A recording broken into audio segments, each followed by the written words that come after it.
Thank you and welcome to this meeting of the Denville Board of Education. We have an exciting development tonight, a new board member being sworn in, so I'll turn it over to Mrs. Gorowski for that. Mrs. Sedalis.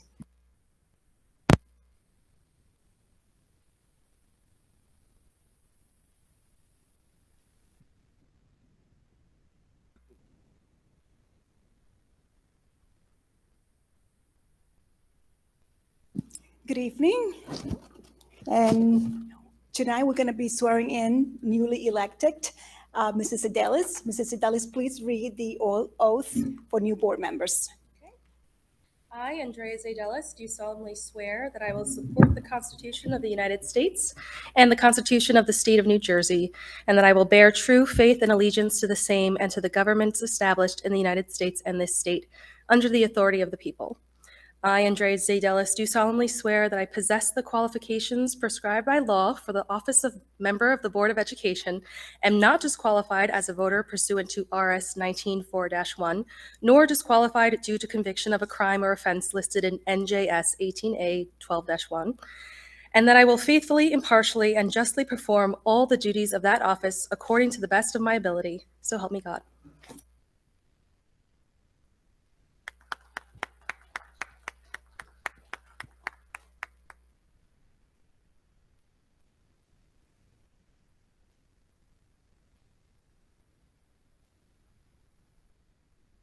Mrs. Sedalis, welcome. Thank you. Good to have you. At this point, I'm going to call the meeting to order. This meeting of the Denville Township Board of Education is being held in accordance with the Open Public Meetings Act. Notice this meeting was provided to the Daily Record and/or the Star Ledger of Morris County, has been delivered to the Township Clerk, and has been posted on the bulletin board of the Board of Education office and at each of the school districts in the building. Roll call, please. Mr. Anderson. Here. Mrs. Sedalis. Here. Dr. Moore. Here. Mr. Kim. Here. Mr. Cass. Here. Mr. Capello. Here. Dr. Aruna-Jatasan. Yeah, Dr. Aruna-Jatasan unfortunately was called away at the last minute, so he won't be here tonight. We don't have need for an executive session at this point, so we will be moving to the Pledge of Allegiance, and we have actually a special Pledge of Allegiance we'll be doing.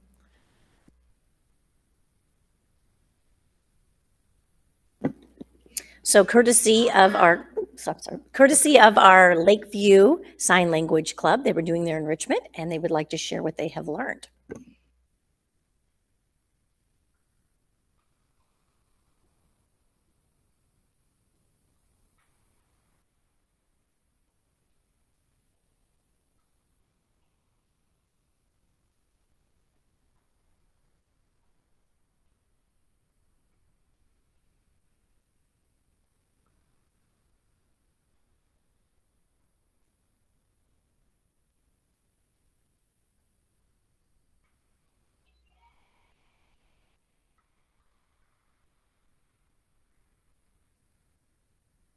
And thank you to Mrs. McQueenie for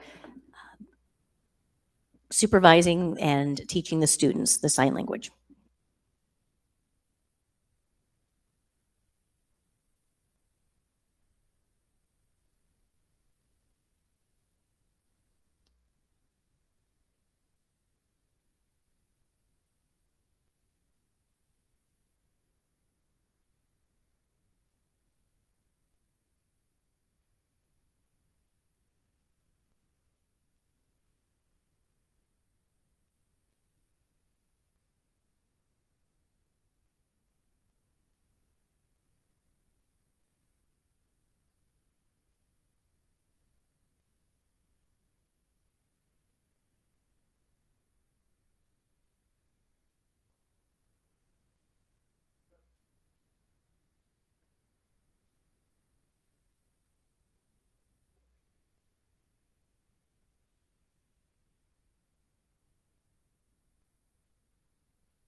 Okay, all good.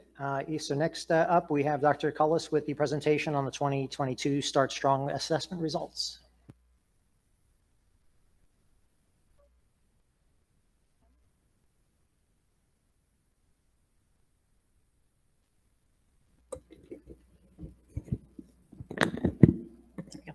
Start with just some background information of what Start Strong is. I don't know if everyone is familiar with what this assessment is, but it's the New Jersey assessment of the previous year's standards. So students that are taking that assessment, it would be from their previous grade. So it only runs for grades 4 through 8. So our new third graders wouldn't be taking it because there's not an NJSLA test in second grade. It's administered in September. So the students took this assessment right when they came at the beginning of the year. They take one math test and one ELA test. And then the science is only for grade 6. There were about 20 to 25 questions. So it's very short compared to the full battery of NJSLA. It's really only a few questions on each, of the main standards. And it lasts about 45 minutes to an hour. The same accommodations that were given for NJSLA are given for Start Strong. Now, originally, this was designed just to be an optional pretest that districts could choose to do if they did not have their own benchmarks. Now, we have for years had our own benchmarks that we always administer as pretests to our students. So we have not given, we previously did not give Start Strong until we were required to do so in 2021 as an agreement because we did not give NJSLA. So New Jersey made an agreement with the federal government that everybody would do Start Strong. And then this year, they also required that we administer this to see if we had any learning loss.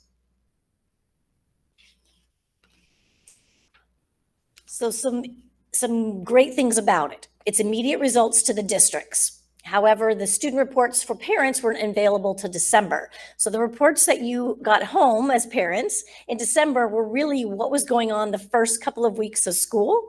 So it was really, it's mainly for the teachers and administration to be able to get the information and see what kind of loss we may have had over the summer. Because if you recall, we took the test in May, end of April and May, and then we're out in June. Not every student takes a summer academic program, and then they took this right when they got back to school. So it's really over the same information that we took in May. And it's useful for us as teachers and administrators so that we can just check to see, is it what we thought already, what our supports are already in place, and are we ready for the new year with those students? It's scored in 3 categories. It really just indicates, it doesn't give you any full score. It just says either they need strong supports or they need some support or they need less support. There's no definition of what support means, but really what strong support would indicate is if student needed an IEP, a 504, maybe to go through our tiered system of supports, basic skills, something like that, that would be a support that's beyond the classroom. Some support is just acknowledgement from the teacher that we need to pull these students in small groups more often, make sure they're meeting their standards, and really the less support is all the students that are on grade level, that they get the same support that every student would need every year. It's very difficult to see the numbers because it's so small, but if you look in your folder, the report is there, but the blocks are just red for strong support, yellow for some support, and green for less. And it goes across grade levels 4, 5, 6, 7, 8. And then the last column is all of the grades in ELA. So those are all for your ELA. So obviously it's good news that all of this, majority of our students are in the green, and certainly that's the highest category, is that they needed less support. And that some grades needed more support in the stronger category, and less in the medium, the some support. For math, it follows pretty closely to what our NJSLA scholars told us, and that is that in math, they needed more support than we needed in ELA, but still we're noticing that majority of students are more green in ELA across the board. What's interesting is that in in some of the higher grades that we had in NJSLA are not showing as less support. Like in the 8th grade, we would have thought probably it would be more stronger support because that is what we're providing. But they actually did better than they did at NJSLA. And then you can see our algebra is also included. We does not include geometry because those students, it wasn't a previous class that they had taken. And then the next slide is on science. And so there's only one grade that is taking science. So that's just our 6th grade population. And 42% of them needed less support, 41. So a total of 83% really would be only receiving support that they would in the regular classroom. And then the remaining 16 would receive it with a percentage, but 16% are receiving stronger supports. One of the areas that we wanted to use the data for was really to check to see, are the students that are indicating they need support already in programs of support? And I can tell you that 100% of our elementary school students were already in areas, the ones that were in strong support were already in programs of strong support. So we didn't have any students that were a surprise. We had a few students in the middle school, about 5% in math, that were not already receiving additional supports, but they now are. So since September, they have been receiving those supports, but they were not receiving them at the end of the school year last year. So it really wasn't a surprise, but I did want to report out. You can see across the board how different programs in ELA, we have our free and reduced lunch, gifted, section 504s, ELLs, special ed, and our general ed. You can see the comparisons of what students are in those support programs. In math, same categories, same groups. We see again that the stronger support in math more than the ELA for certain groups. Now, some of these N numbers, so populations, are too small to report the actual numbers. So it could be just 4 students in that group. And so when it says 62%, that could be, 2 or 3 students, which it actually is.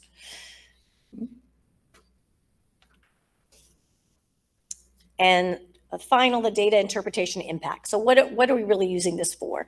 So again, it was designed to be really more of an in-house instrument. So I don't want any of the parents to be alarmed when they're getting those notices, because I know that I did receive calls over the break or before or right after the break, concerned. But if we had concerns that it wasn't matching up to report cards or conferences, we definitely contacted parents and let them know of what we already knew, and that was what the results were. Overall, the results of the standards that we received, we got the NJSLA results in August. So we really were comparing it. They took the test. Once we got the data, we really had no time with the students before they tested again. So we didn't expect that there would be a lot of change from the assessment in the spring. And it really just confirmed what we saw in the spring. It was over the same standards, and we didn't really see a difference in how they did in the spring to September. Most of the students did not attend summer programs, so we didn't expect a lot of difference. And the results didn't significantly differ. And like I mentioned, 100% of our elementary students were already in a program of support that indicated that they needed support, and 95% of the middle, but now 100% of those that indicated strong support are receiving that support. And it's really, this information is useful for confirming the appropriate supports to make sure we don't miss anyone, because we don't want anyone falling through the cracks. And so far, it's good that we're seeing that we are making sure that there are no gaps in services. And then anybody new moving into the district, it is a little insight when they first get here, because we may not know if they didn't go to a Jersey school last year, we may not know what their standardized test scores look like, or what standards they may have been working towards in another state. So that it is helpful, and it does provide a check and a balance for us. Questions? I know we talked about, it's really the same data that I shared out in detail in November, so there's probably not a lot of additional I can add for you, but any questions, I'd be glad to. Thank you, Sandy. Yeah, I'll open it up to the board. Any questions? Why don't we start? You guys, any questions? I had a quick question. We discussed the COVID impact and the learning from home and all of that with the drop off in grades. So could we make an assumption that if we never had COVID and the kids stayed in school without the masks and things were normal, we'd have less kids needing that additional help. Yes, this is true. I think that we have more kids in supports than we had 3 years ago. We also have more offerings of support. We have a stronger BSI program, a basic skills program. We have more students getting individualized reading or math support. We have more students now we offer the virtual air tutors, so we're rolling that out as of today. So those students that needed additional support in math have that option. So we have more supports now than we had a few years ago. And if COVID never happened, I'm not sure that we would have done Start Strong, because it wouldn't have been a federal requirement. I think they would have just said, districts continue to do your benchmarks that you individually do. And then NJSLA would probably be the only state standardized report, is my guess.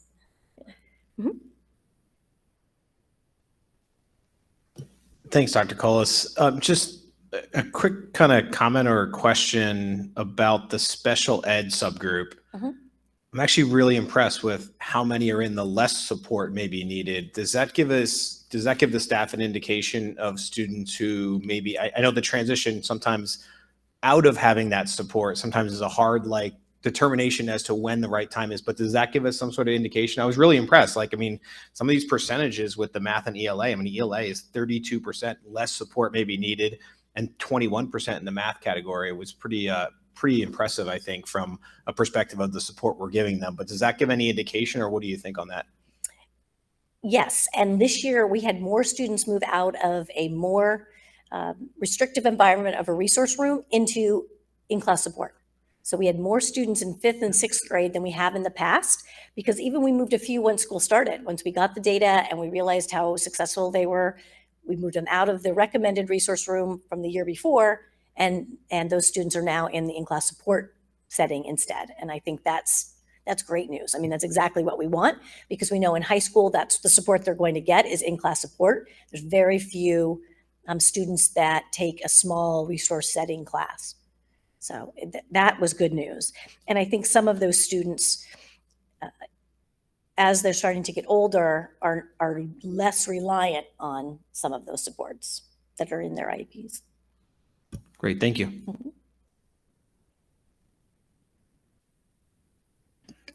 Dr. Cullis, thank you for the presentation. Really quickly, the first question I have is, could you remind me again what Section 504 represents? So that is a legal document that provides student supports that are not through an IEP. So students that might use that might need some supports, maybe for a specific learning disability like dyslexia, where they just need a specific reading program, but they don't necessarily need to be in a different setting or daily accommodations. It may be a medical accommodation where they need a wheelchair, or just as much as need to use the elevator or something like that. So it could be short-term, because it could be an illness that is short-term, or it could be a long-term issue, and that falls under. So a lot of the supports that students get with a 504, especially for a reading disability, is exactly the same they would receive if they had an IEP. Great, thank you. Some of the other test scores suggested that there was some general weaknesses with math, or we were trending that we needed to beef up the math program. And I know that over the past 12 months to maybe 2 years, you've acquired more additional resources to improve and better prepare the children for math. Do you feel like you need more resources? Do you feel like you're reaching an apex in terms of the amount of resources you have, so that we can, shore up and really improve the scores for the children's math scores? I think at this point where we're at is that we need more individual support. So those students that are identifying as a need in math are getting that small group or individualized, whether it's through, we do have some staff providing small group tutoring after school at Valley View. And then we also have the air tutors that we rolled out. And that's, we have about 150 students that we invited for that between 4th and 8th grade. So we have a lot of students that we're offering it to. I hope they take the offer, because we had great responses from parents and students last year with air tutors. And we wouldn't have done it again if it wasn't successful. So we offered that again. That's great. Thank you. And my final question is, I'm really impressed with the ELA scores. And please correct me if I'm wrong, but if I remember correctly, maybe 4 or 5 years ago when I first joined the board, it was the ELA scores that needed help or assistance. And so, but the math scores were pretty decent, if I remember correctly. So, is there a way to ensure that as we bring the math scores up, that the ELA scores don't dip as a result? Maybe because we're not focusing enough of the resources on ELA anymore. So, do you feel that these ELA scores can be sustainable while bringing up the math scores as well? We definitely do. One, it's a philosophy that we're doing more than like a program that anyone purchased. And as those students have worked through the workshop process since kindergarten, and now it's up through 7th grade, and next year we'll be through 8th grade, they know how the process works, right? So that's in place. The difference may be that we first started with the ELA because those standards changed. And so we had to really up our game because the standards were a lot more rigorous. Then the math standards changed. So we were doing great with the old math standards, but then the math standards and the math assessment changed and got more rigorous. And then we have been working at that. And it is really not just us. I mean, it really is across the state. As I know, when Dr. Forte compares our comparative district group, he'll show you the comparison with math, because as the standards have increased, the length of time for everyone to react to the increase in rigor it's not been a quick movement. I think everybody's moving, but it's like slowly moving, creeping up, right? So each year we get stronger.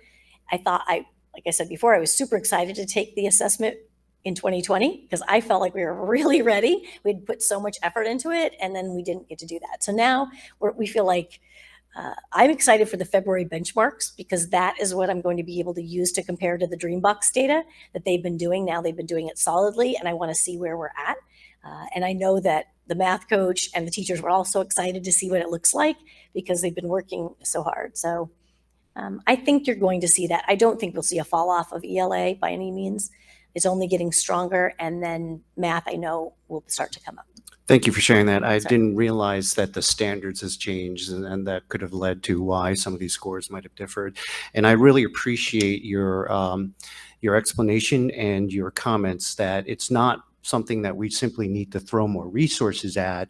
It's just making sure that they're engaged and we're teaching them, as opposed to just, here's a book, read it. So thank you for that. I appreciate it. Just a quick question. I'm new here. So the Start Strong program, that's federally mandated, right? And is there an end date on that, or is it just for the foreseeable future we're going to be using this assessment tool in September? Right now, we don't have an end date, right? Like I said, it was just the 2 years as an agreement. I don't know if we're always going to continue. We were lucky enough to be able to have a program that always had a benchmark, which I know some districts didn't. So maybe for them it was optional. It's always been optional, but we just didn't feel like we needed that because we had so much more data. But for now, it's around, I think. Just to the public, I just don't want parents to get too concerned. If you got your report in December, if you do have concerns, you should talk to your child's teacher, and they will tell you if it's an accurate depiction. Just try to remember, it is only 20 questions. You never know what a student's doing in September, if it was a great day or not. And if it's accurate, I would go with what the teacher tells you on their report card and at the conference. I think that's more accurate. Thank you. Great. Thank you, Dr. Cullis. As always, super informative, and I really appreciate all that analysis. Okay. Moving on, it looks like we would be moving on to superintendent's comments next. Steve, whenever you're ready. Didn't mean to catch you mid-drink. Got it. Okay. Our Valley View graduation will be June 16, 2023 at Morris Knolls. Valley View Winter Athletics update. The girls basketball team is undefeated. Heading into the tournament as the #1 seed. They have a first round bye, what they play on February 1st at 5:45 in Whippany. The boys basketball is 7-4. They earned a #2 seed, and they're playing Pope John on January 27th at Wharton. Wrestling finished the season with a record of 10-4. In the tournament, we had Niles Furlong, an 8th grader, placed 4th. Caleb Fricks in seventh, and Lucas Nagao each finished third in their respective weights. Strategic planning update. We had 122 unique participants in the strategic planning, which is more than we had the last time. And our goal area planning teams have been created and are starting work now. The leader of the student success goal is Dr. Cullis. The caring culture leader is Mrs. Johnson. The operations leader is Ms. Gorowski, and I am the leader of the community connections. So those are the subcommittees that are starting work on coming up with the action plans, which will be presented to the public and the board in late April, early May.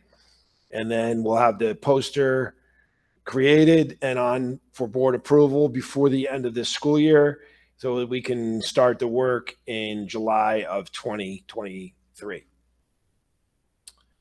And our district goals update, that was in your folder this weekend.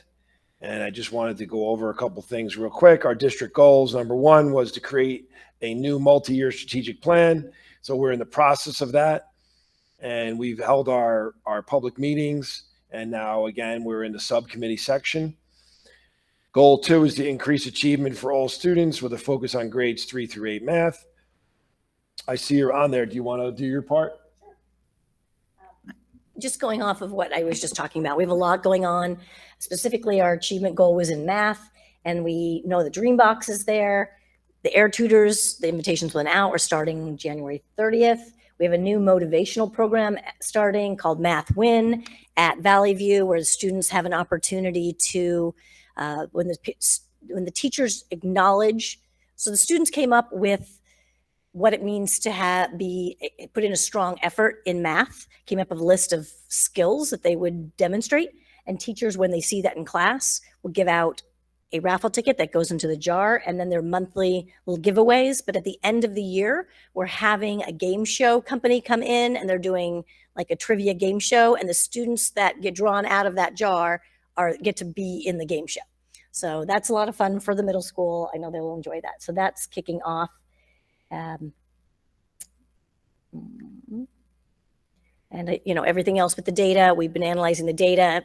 All of the teachers are having evidence meetings every week with the data. So I think we're working in a good place. Okay, thank you. Steve, one quick question. Graduation, it's going to be back to inside the regular format that we've done pre-COVID? Yes. Great, thank you. The other goal 3 is to foster inclusive and welcoming school environments. We have a lot of great things. The Heritage Committee is up and running, and every month has been creating activities, information, assemblies for the schools. We're doing a Celebrating Us in 3rd grade right now, where parents sign up to come in and share their cultural backgrounds with the class, different kinds of celebrations, maybe food, games, etc. The Black History Month poster contest, that information went out and has started and ends the end of February. We have a door decorating contest at the middle school right now, and the book audit continues. There's a lot of good things going on.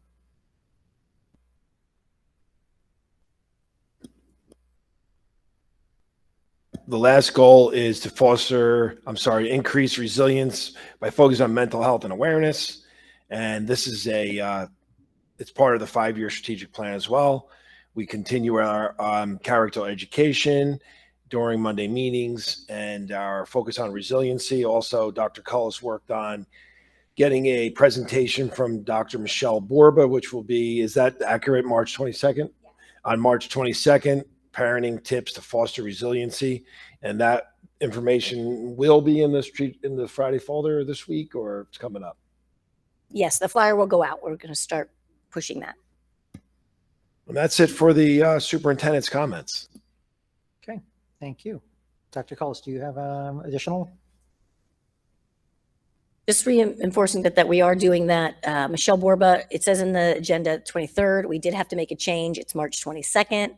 It's going to be a great presentation. You just Google Dr. Michelle Borba. You will really love her presentations, and hope that everyone will come out that night. Great, thank you. And then kindergarten registration starts February 1st, which is next week. So the online application is on the website, or will be opened on February 1st. Good, thank you. Okay, Mrs. Gorowski, anything from the Business Administrator's Office? The 2023 school ethics financial disclosure statement was emailed recently to everyone. Please take a time to complete that statement and remember to mark NA on those blank spaces, at least the first line, so it would not be returned back to you. And once you complete it and upload it, I will have a time to review it before it's submitted to the Ethics Commission. Thank you. Great, thank you. If there's nothing else at this point, we're going to open up for public discussion of agenda items. This portion of the meeting is open to any individuals for the purpose of addressing resolutions on this agenda or matters that they find important to the Board of Education and is governed by Board Policy 0167. Prior to making a comment, members of the public are required to state their name, addresses, and subject matter of the comment. Comments are limited to 3 minutes per person. No participant may speak more than once on the same topic until all others who wish to speak on that topic have been heard. Comments made by members of the public may or may not be responded to by the board or district administration. Any response that is provided will be made at the end of the public comment period after all comments have been heard. The board asks that members of the public be courteous and mindful of the rights of other individuals when speaking. Students and employees have specific legal rights afforded by the laws of New Jersey. Therefore, comments regarding specific students and employees will not be responded to by the board. The board bears no responsibility, nor will it be liable for any comments made by members of the public. Members of the public should consider their comments in light of the legal rights of those affected or identified in their comments and be aware that they are legally responsible and liable for their comments. All statements, questions, or inquiries shall be directed to the board president. I'm going to open for public comment at 8:03 p.m.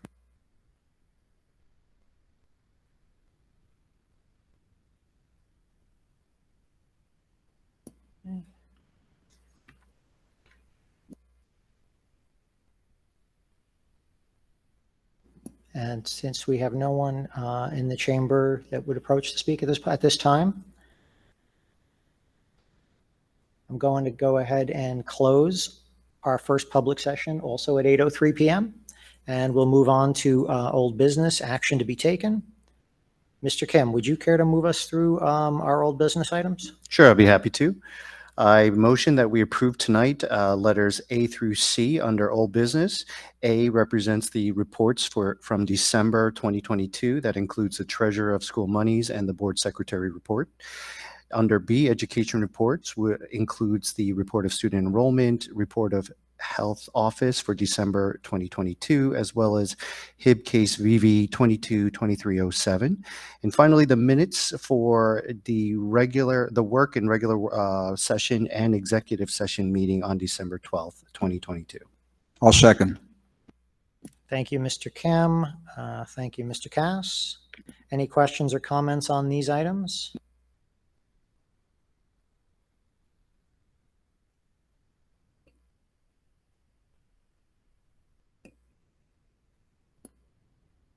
And just a reminder, if you didn't attend that meeting of December 12th, you can just abstain on that item.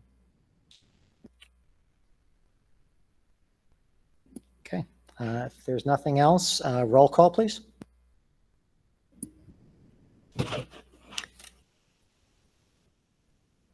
Dr. Moore, Yes. Mr. Kim, Yes. Mrs. Adelis, I'm going to abstain. Mr. Cass, Yes. Mr. Capello. Yes. Okay. Moving on, new business action to be taken. Dr. Moore, would you move us through personnel items? I'd like to move for approval the following resolutions under personnel. Item number 1 is a series of new hires, leave replacements, school enrichment, substitute teachers, items A through O. And then number 2, 3, and 4, all leave of absence. And then number 4, substitutes A, B, and C. Second. Thank you, Dr. Moore. Thank you, Mr. Kim. Just a quick go ahead. question. I should probably know this, but what's CPI?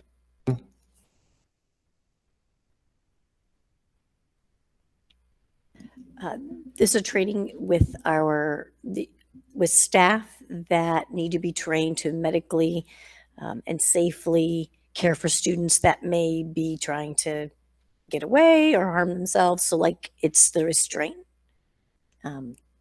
protocol.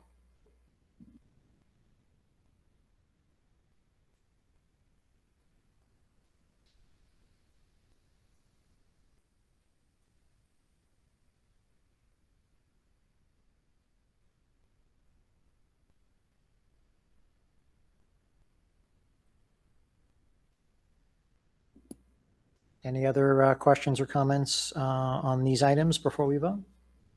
Go ahead, Jay. Congratulations to the new hire. It's great to see. Was he on the staff, Mr. Chemris, prior to joining us, or is he a completely new hire? You Yes, talking he's about brand new. Michael? Yeah, Michael. Yeah, Michael's brand new. Oh, excellent. Glad to see another male teacher join our staff. So I know it's been hard to find them.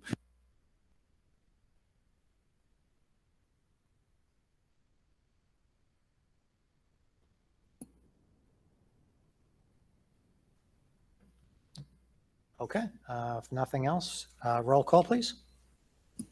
Mrs. Adelis,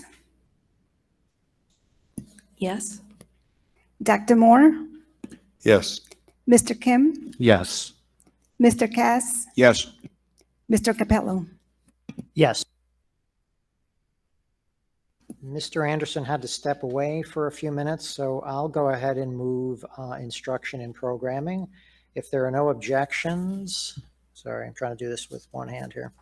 Under instruction and program, I would like to move items 1 through 5 as a block. And they include workshop and expenses, actually none of which are listed currently. We also have the attached list of field trips. We're approving a student from the Grand Canyon University to observe at Lakeview. We're approving the Dr. Michelle Borba presentation that Dr. Cullis spoke about earlier. And finally, approving Girls on the Run program at Lakeview for the 2022-2023 year, funded by participant fees and supervised by Lakeview staff. I'll second. Thank you, Mr. Cass. I do have. Capello. Mr. Anderson was going to make a friendly amendment on just a change because we had to change the date from March 23rd on B number 4. It says March 23rd still, but we Oh. had to make the change to 22nd. You mentioned that. Yep. That's okay with me. Mr. Cass, you okay with that amendment? Yes. That'll read March 22nd. I do have a question about the field trips. Was that in the Google Drive? Because I don't see it currently there.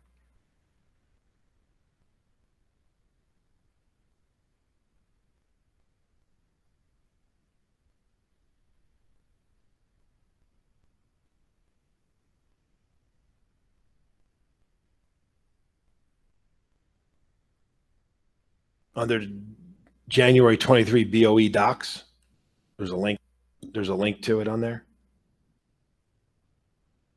Yeah, you have to go into the docs. Yeah. Thank you. We're trying to streamline it a little bit. So rather than have like several docs, we're going to have one doc with the link to all the docs. That's a great idea. Thank you.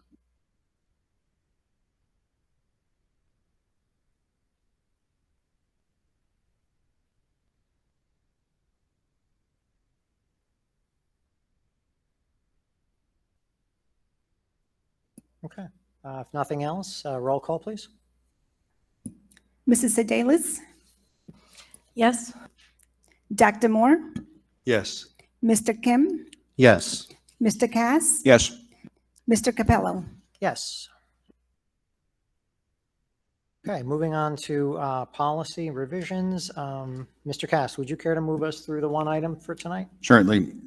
I'd like to move policy regulation P 9150, school visitors. It's up for our second reading and adoption tonight. Second. Thank you, Mr. Cass. Thank you, Mr. Kim.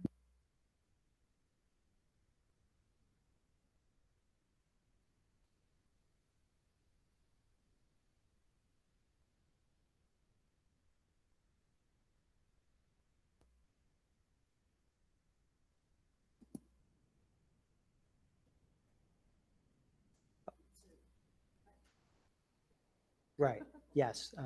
Yeah, no, we can, I mean, we can make sure that you can see it. Yeah, so tonight, if you want to, yeah, abstain obviously for now, but yes. Yeah, we'll make sure you.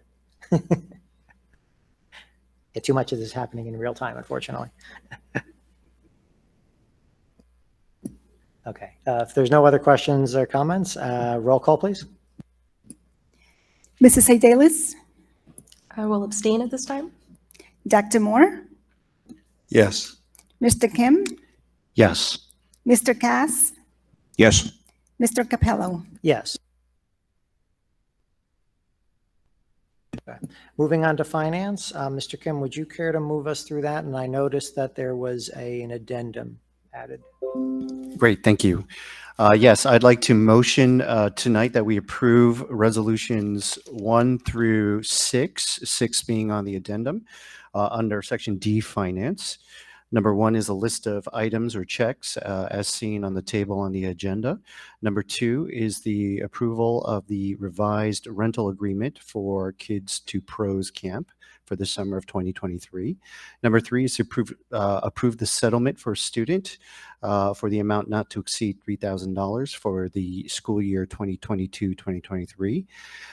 Number 4 is to approve the award for the request RFP or request for proposal obtained from Air Tutors as outlined in the agenda. And number 5 is to approve the disposal of district equipment, which happens to be 2 TVs and 2 DVD/VCRs.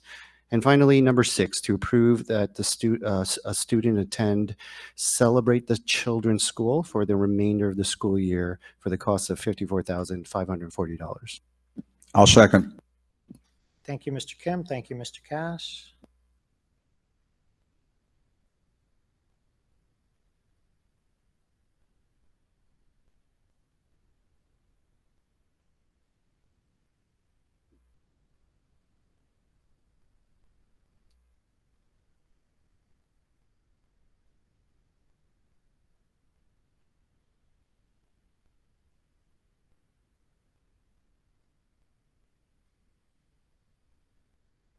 Any questions or comments?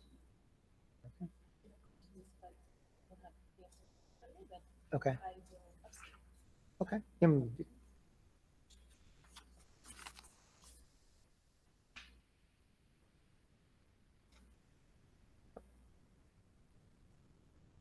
Okay, if there's nothing else, roll call, please. Mrs. Sedalis, I'm going to abstain. Dr. Moore, Yes. Mr. Kim, Yes. Mr. Cass, Yes. Mr. Capello. Yes. Okay, moving on to transportation. Back to you, Mr. Cass, if you wouldn't mind. Under operations, got an item under transportation as well as building and grounds to move tonight. Thank you. Transportation, I'm asking the board to approve Liberty Motors, the highest responsible bidder, in accordance with the district bid document requirements and public school purchasing laws for the sale of a wheelchair school bus as noted below. School bus number 15, $646.99. Under B and G, I'm asking the board to approve a change order number 1 from TSUJ Corp. For the Lakeview Electrical Upgrade Project in the amount of $5,480 for the purpose of upgrading the existing bus bar to meet current standards and assure the upgrade to 2008 BPS funded with maintenance reserve funds. Second. Thank you, Mr. Cass. Thank you, Mr. Kim.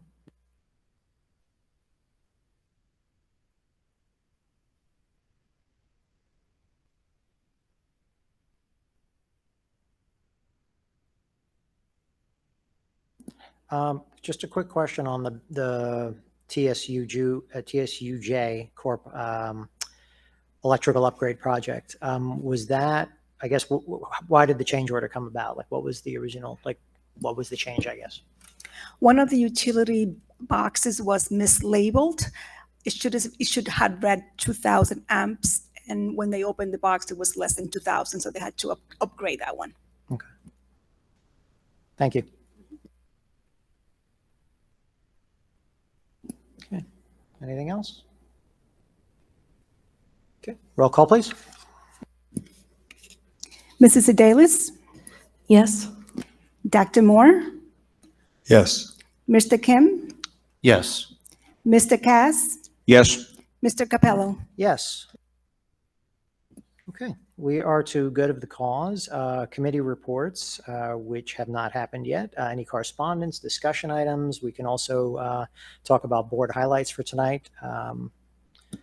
I have 4 highlights. Pledge of Allegiance from the Lakeview Sign Language Club, kindergarten. Mrs. Idalis and Mr. Cass being newly elected board members. Dr. Borba's March 22 parenting tips presentation, and Start Strong PowerPoint by Dr. Cullis. Good? Sounds good to me. Anyone else? Any other suggestions? We're good? Okay, I think we're good. I have a couple items under go to the cause. Floor is yours, Don. Thank you. I attended the Mayor's Sports Council meeting last week. We meet a couple of times a year to go over the field schedules. And one thing that came up of interest to the school board, if some of you may recall that several years ago, football, Denville Blue Angels approached the board about putting lights up between the football snack stand and the fence on Todd Johnson Field as a practice area. So they did get put up and are there. I was told that they're not working. I don't think they're hooked up to the regular Gardner Field computer system in the bunkhouse there on Gardner Field. So I said, well, maybe the circuit breaker somebody could turn on. So they should be working.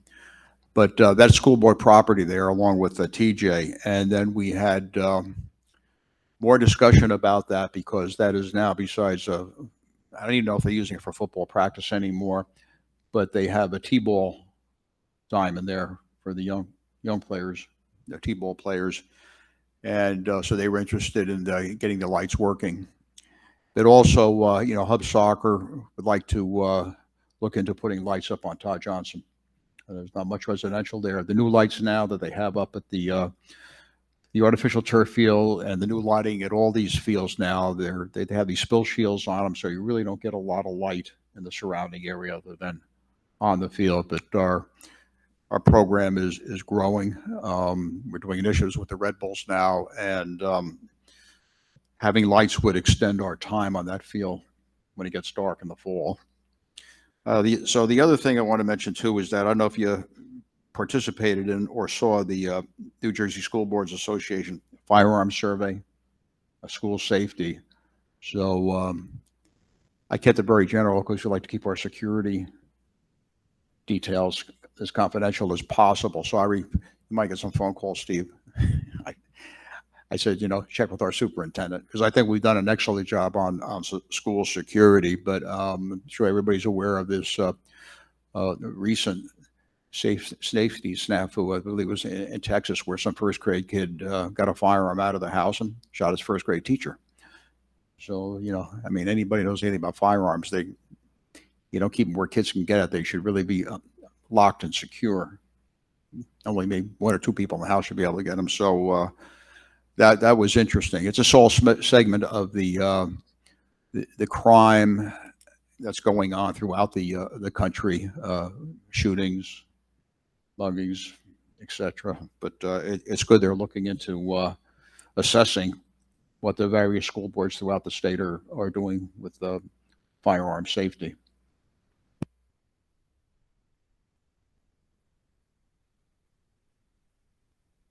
Thank you. James?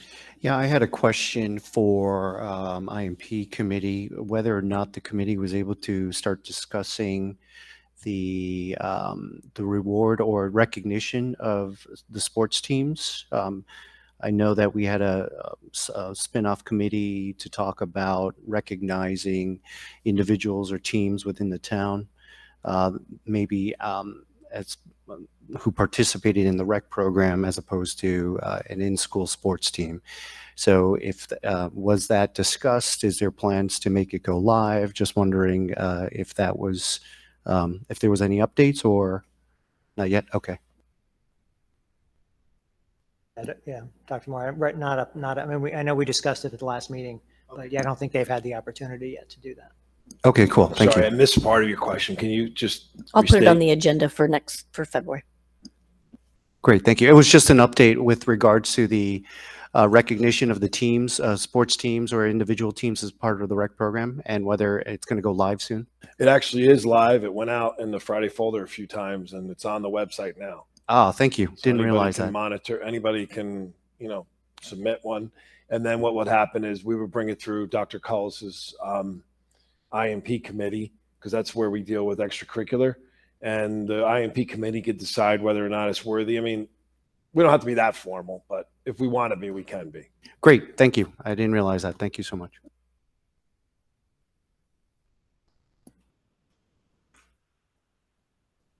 Go ahead. In case you want to see, it's under Board of Ed and then Board Acknowledgement Program. And then there's a survey there. You can click on that, and I'll put it out in the Friday folder again this week, but I put it out probably 2 or 3 times already. Thank you so much. Yeah, I just wanted to let everyone know that the Lakeview Talent Show is going to be February 10th and 11th. It's going to be at Valley View. Just kind of give a shout out and let people know about that. Great, thank you. If there's nothing else, I actually had a question for the group. We still have some committee liaisons that we haven't assigned. The big ones, actually, I would like to maybe square away tonight are the PTAs. If anyone would like to be the liaison for the PTAs. I spoke with Ms. Zadelis about being the Lakeview PTA, if you're still okay with that. Okay. So obviously Riverview PTA and Valley View PTA would be open if anybody would like to, sign up for those. How often they meet? Roughly once a month, not always, it's once a month or less. I'll put it. I could, go down for Riverview. To some nights I got pick and choose where I'm going to go. But Riverview's right around the corner. Sure. And it's the younger grades, which is one of my specialties in soccer. Sounds good, Don. I'll put you down. But if there's no one else that's interested in Riverview specifically, I can be the backup if you can't make it. So that's no problem. And then Valley View, anyone interested in that? Mr. Anderson said he would take it if there was no other takers, so that should be fine. Yeah, I could be backup for Valley View if you need it. Schedule's kind of tough for the next month or so, but after that it might clear up. I don't need it tonight. If you had the PTA president's phone number and contact info, make sure I'm in the loop. Yeah, will do. What- I'll pass around to everyone. Yeah, that's great. Their individual. Yeah. So no problem. All right, great, thank you. Like I said, there's a few town committee liaisons that we don't have filled in. I'll pass the open list. If there's something that interests you, let me know. We'll try to maybe fill those in over the next couple of weeks. So we can do that offline.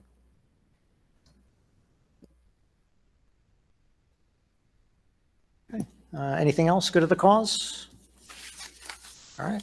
If not, I'm going to open up for our second public comment section. Oh, yeah.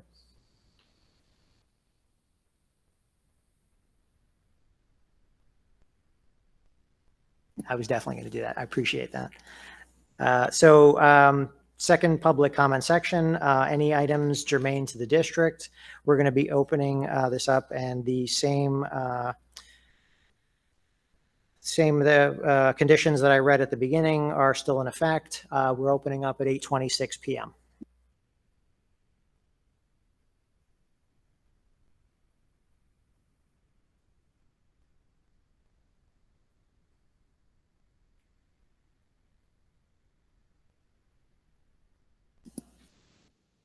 Okay. Seeing no one approach either online or in person, I'm going to go ahead and close also at 8:26 PM. Steve, do we have need for an executive session? Yes, we do. Personnel, security, and student matters.